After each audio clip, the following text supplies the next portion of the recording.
Welcome po muli sa ating bagong video.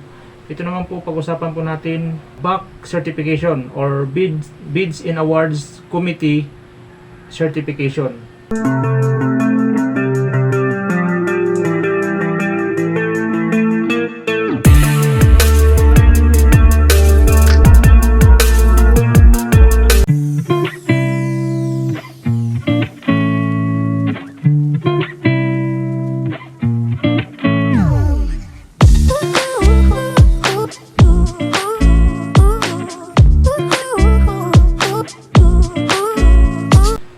Hello mga partners, so magandang araw muli.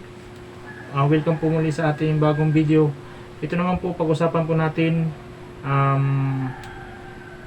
BAC certification or Bids in Awards Committee certification. Okay, let's go. So dito po sa list ng ating procurement documents, no? Nasa number 8 po tayo. So lahat po ng mga naka-green is na-tackle na po natin. Let's now go to number 8, which is the BAC certification or the Bids in Awards Committee certification. So, tingnan po natin yung document mismo, no?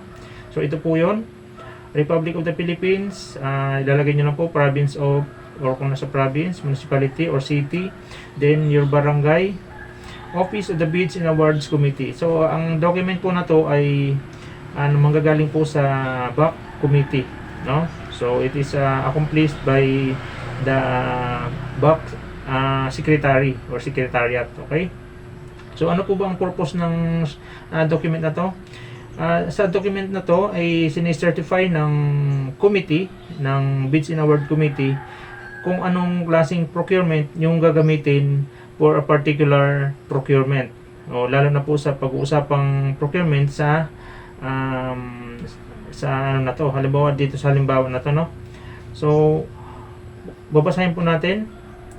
Pursuant to section 48, alternative method of IRR or RA 9184, otherwise known as the Government Reform Act, whereas the prior approval of the head of the procuring entity, and whenever justified by the condition provided in this act, the procuring entity may, in order to promote economy and efficiency, resort to any alternative method of procurement provided in this rule number 16. So the procuring entity shall ensure that the most advantageous price for the government is obtained.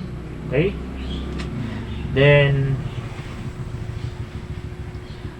nakalagay, I hereby authorize the procurement of purchase of various project activity through shopping. So ito na po yung certification. Sini-certify na ang project na to, ang particular project na to na pag-uusapan dito ay through shopping.